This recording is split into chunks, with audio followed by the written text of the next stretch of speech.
With Ahmad losing his bout against the 14th-ranked first year, it wasn't surprising that Alessandra and Ishil lost against the 11th and 8th ranked. Alessandra surprised onlookers by charging directly at her opponent, despite wielding a bow. But while she was inordinately agile for a young human, her opponent, a brown-haired youth who wielded a pair of bladed gauntlet-like shields, specialized in close-quarters combat and defending himself against ranged attacks. As for Ishil, he was even more unfortunate as his archery had been honed via hunting, requiring him to remain hidden and patient. It wasn't suitable for battles where his would-be quarry knew his position from the outset, so his match didn't even last a full 2 minutes before he was bifurcated at the waist by his opponent's oversized battle axe. Since they had no reason to stick around after Ishil's defeat, Will and Ota made their way to the arena's medical ward to see how everyone was doing. The injuries duelists sustained in their matches didn't transfer to reality, but due to the psychological strains associated with the event, students who had participated in fewer than 10 duels were required to undergo post-match mental and medical evaluations. Taking advantage of this, the representatives of various companies and brands gathered outside the medical ward, hoping to arrange meetings with future talents, regardless of whether they had won or lost. Will saw this as extremely predatory, as those in the ward were doubtlessly under duress, but while he didn't agree with it, that was simply the culture of the world he had found himself in. "Ugh, just look at these vultures," muttered Oda, referring to the large crowd of would-be sponsors and journalists. Unfortunately for him, the crowd wasn't just interested in those who had participated in the tryouts, as the moment they spotted the approaching duo, several split off from the main group to intercept them. "Catherine McKennedy, Capital News," said the woman leading the pack, blonde hair fixed in a ponytail, and blue eyes glistening with excitement as she held up a recording device to Will's face and asked, "Would you mind explaining why you and your friend here decided to withdraw from today's tryouts? A lot of people were looking forward to seeing what the rumored disciple of the Ebonsword could do."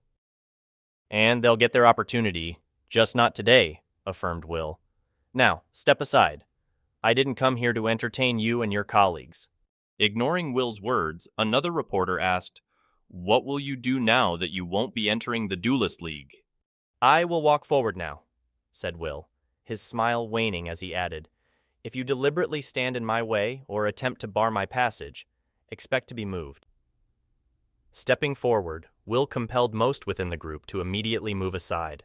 One of the few exceptions was a man with stylish white hair and shades, attired in a white suit with an ash-black undershirt and white tie.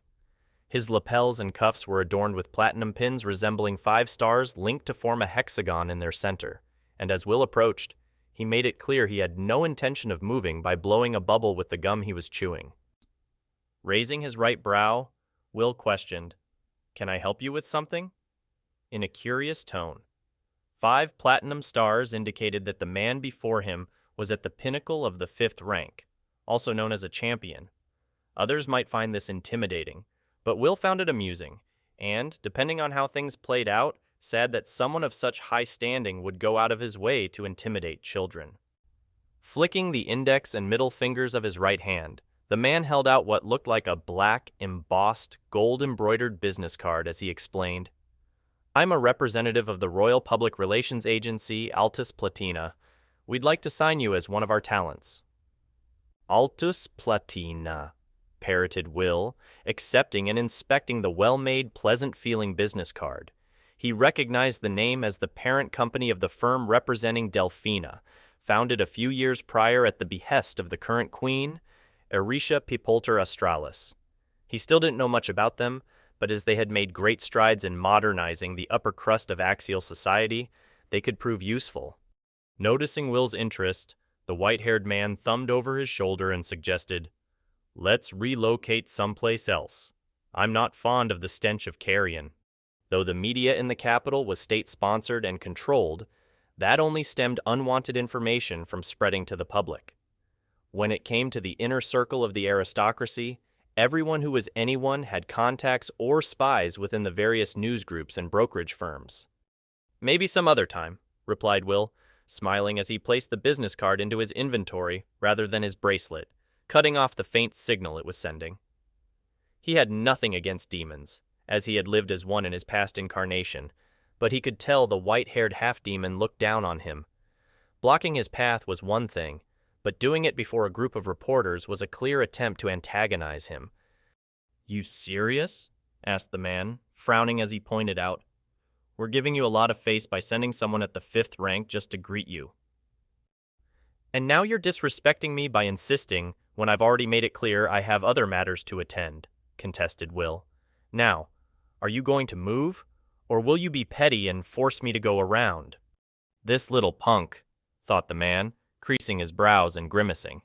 It wasn't obvious due to his sunglasses and the fact he was chewing gum, but it was clear he didn't appreciate the position Will had forced him into by refusing his invitation and provoking him.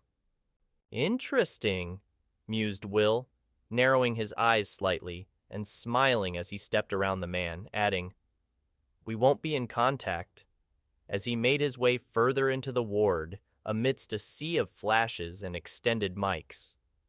The white-haired man followed him with his gaze, seemingly wanting to call out to him, but, just as he had been too proud to make way for Will to pass, he couldn't lower himself to be the one to offer a compromise.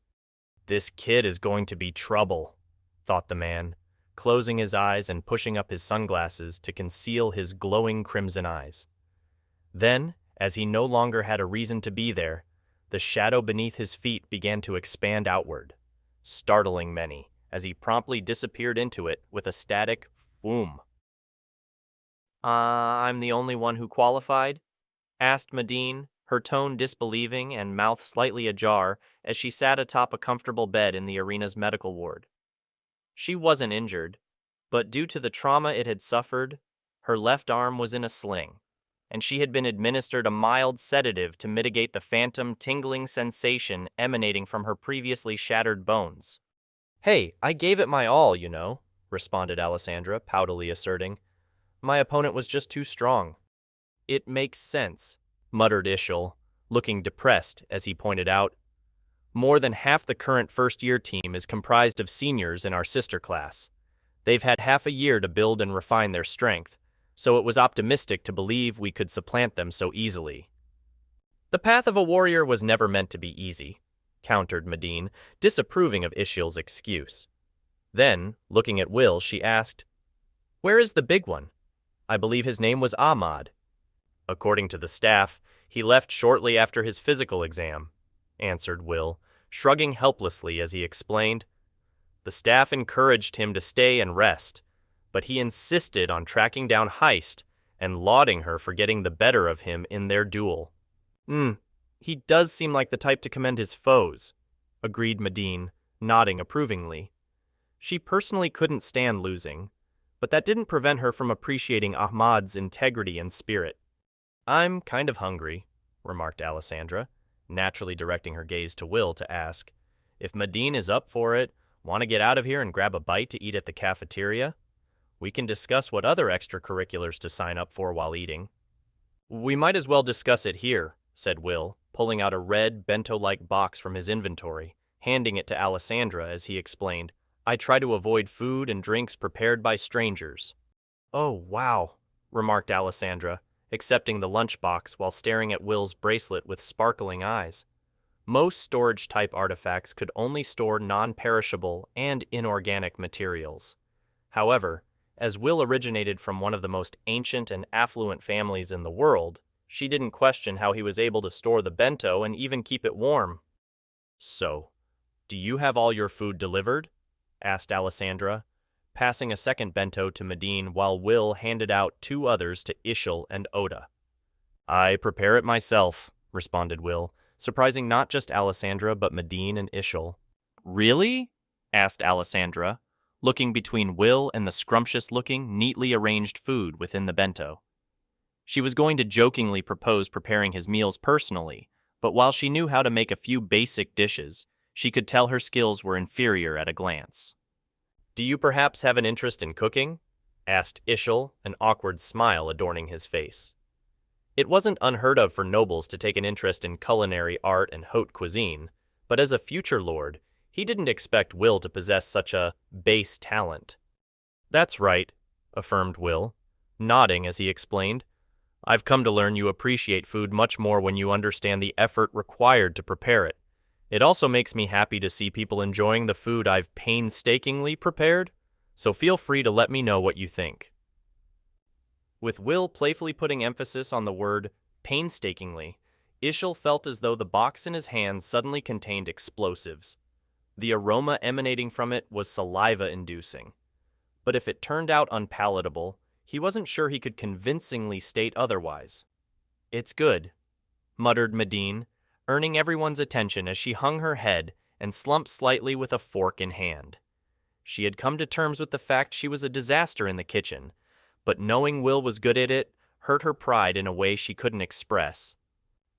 I'm glad you think so, said Will, his expression and tone softening as the smile on his face became more natural.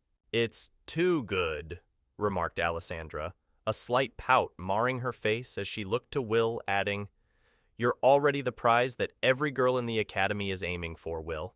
If you keep raising the bar, none of us will be good enough for you. If it bothers you, feel free to join a cooking club or attend Dorn's private lessons, teased Will, taking a bite from his own bento before stating, But my preferred type of woman is someone who pursues their personal goals and interests without being influenced by external pressures. Oh? Does that mean I can win you over simply by being persistent? Asked Alessandra. Because my only dream, despite becoming a capable warrior, is marrying a strong and handsome man around my age. One who can support me, no matter how difficult things might become.